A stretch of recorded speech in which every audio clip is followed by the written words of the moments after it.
Today, I'm going to explain an American dystopian film called The Darkest Minds. Spoilers ahead. Watch out and take care.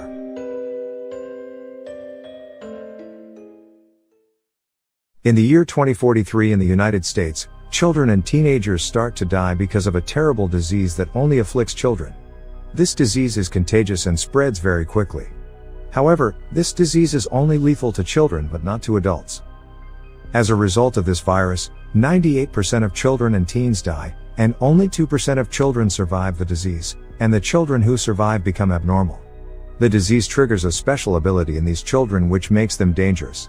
The government urges all parents to hand over their surviving child to a camp for healing and research. And at that time, the President of America, President Gray, claims that his son, Clancy, has survived the disease and is currently being treated at the camp for healing, and his condition is getting better. In the camp, doctors and scientists classified children and their disorders into 5 colors. First, it is the greens, for children whose intelligence has increased. The second is blue, for those who have telekinetic abilities. The third group is gold, who have the power to manipulate electricity. The first 3 groups are considered to be quite safe, and are only being treated in healing camps. The fourth group is the group that is considered dangerous, which is the red color for those who can control fire, and the 5th group is orange, the most dangerous group, for those who can manipulate the minds of other people. The red and orange groups are very rare, and the government considers them very dangerous and orders them to be killed immediately on sight. The film takes us to a setting where a little girl named Ruby is celebrating her birthday with her parents. They are worried because all the children around are dead, and only Ruby is still alive. At night, Ruby comes to her mother's room to calm her down, but suddenly she has a strange vision when she holds her mother's hand. In the morning, her mother does not recognize Ruby as her child anymore, and her mother calls the government to take Ruby away to the healing camp. Finally, Ruby is taken with the other children to the healing camp. Every child brought to the camp gets examined by the doctor to determine what abnormality they have.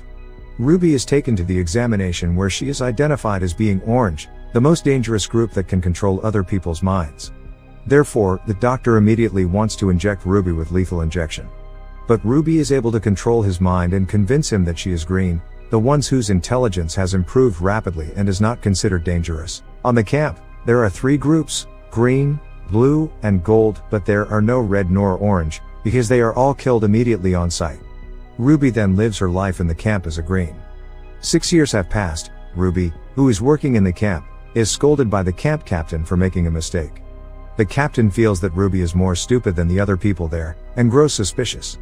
However, Ruby's campmate tries to defend Ruby and insults the camp captain, which infuriates him, and as a result, the captain takes her away for punishment. The children are treated really badly in the camp. Later at the camp, frequency tests are often held.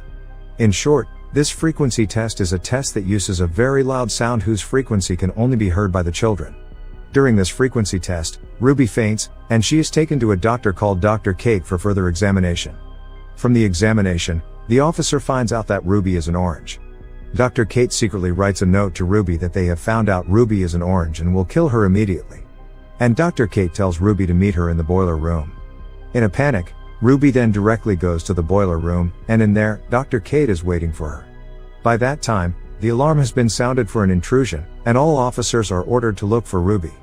With Dr. Kate's help, Ruby manages to leave using Dr. Kate's car.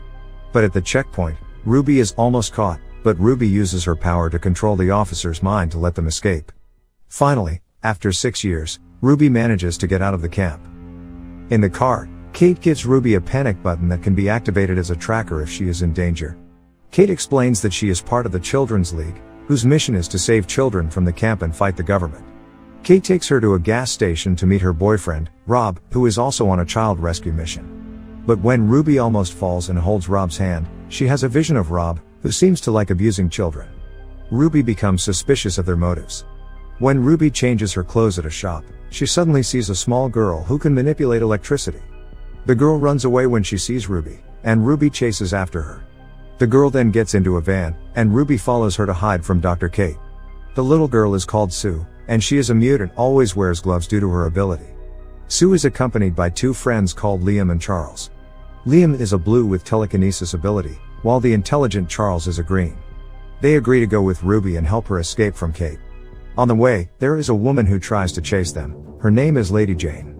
Lady Jane is a child hunter who works for money. While in pursuit, Kate also tries to pursue them.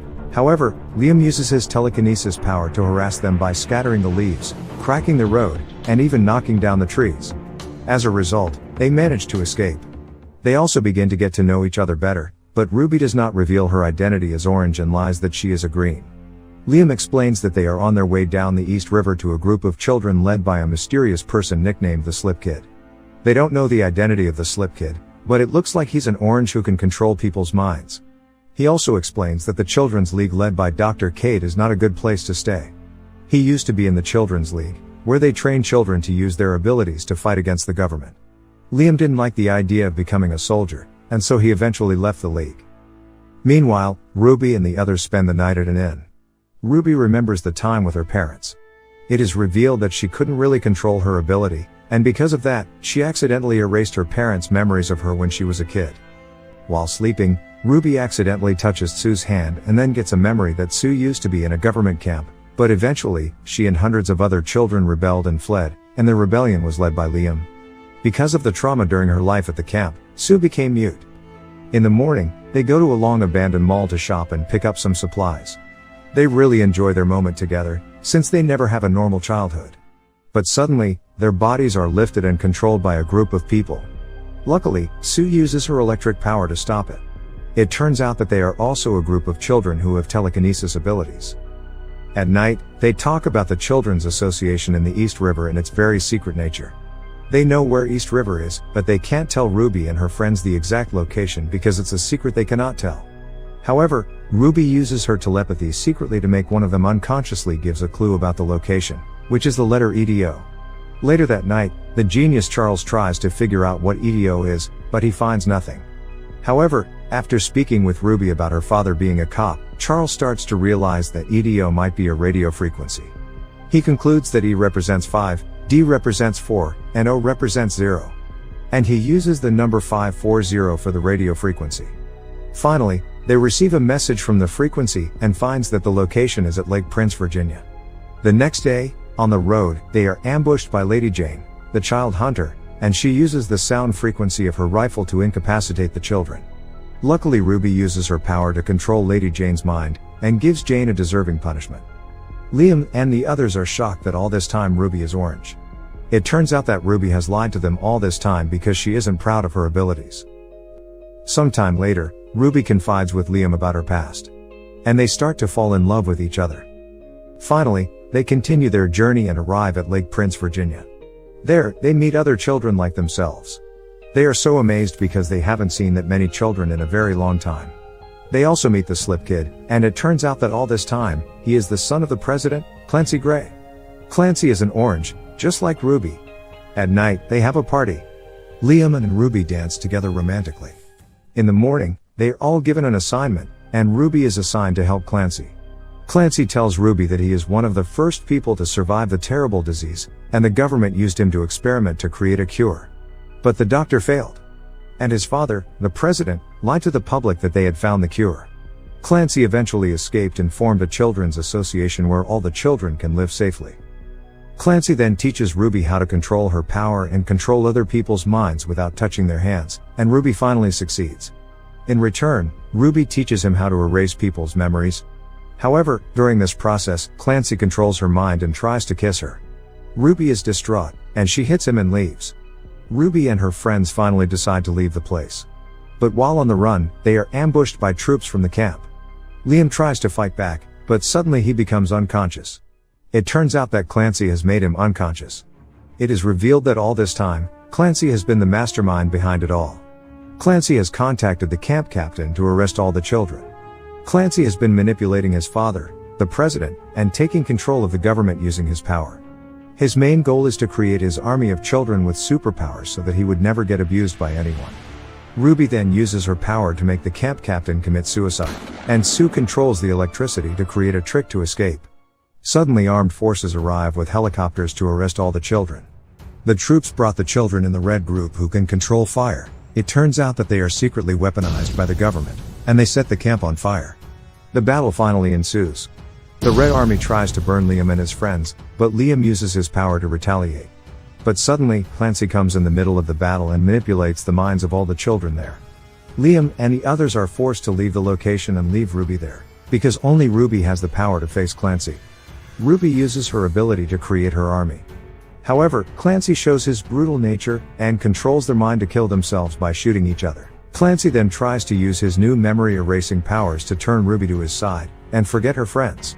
But Ruby uses her power to control the pilot's mind, and a helicopter crashes and explodes. Ruby manages to escape the explosion with the help of Charles, but unfortunately, Charles gets burned, and he is severely injured, leaving Ruby no choice but to use her panic button to call the Children's League for help. The next morning, the League squad comes to pick them all up. Charles is immediately taken to the hospital for treatment, while Sue is adopted by a good family. But Liam is arrested by the League because he has betrayed the League before. The League considers Liam knows too much about the League to be left free. Ruby meets Kate and bargains to release Liam by promising to be a soldier in the League, and fight against the government alongside them. However, Kate is sure that Liam will never leave without Ruby, and he won't let Ruby join the League. Finally, Ruby meets Liam. Liam explains that he wants the two of them to stay together and discuss plans for both of them in the future. But Ruby is forced to erase herself from Liam's memory, so that Liam can be released and so that she can join and fight with the Children's League. All memories of Ruby from their first meeting in the van, chatting together and dancing together, are all gone from his memory. Suddenly Liam doesn't remember anything about Ruby, and Liam leaves. Ruby then cries as she sees Liam leave. At the end of the story, Ruby joins and trains with the Children's League. But there is more. The struggle of Ruby and her friends is far from over, because it turns out that Clancy is still alive. And a fierce battle between the two sides will be inevitable. Subscribe for more videos like this, turn on notifications, and leave a like to help the channel out. Thank you for watching.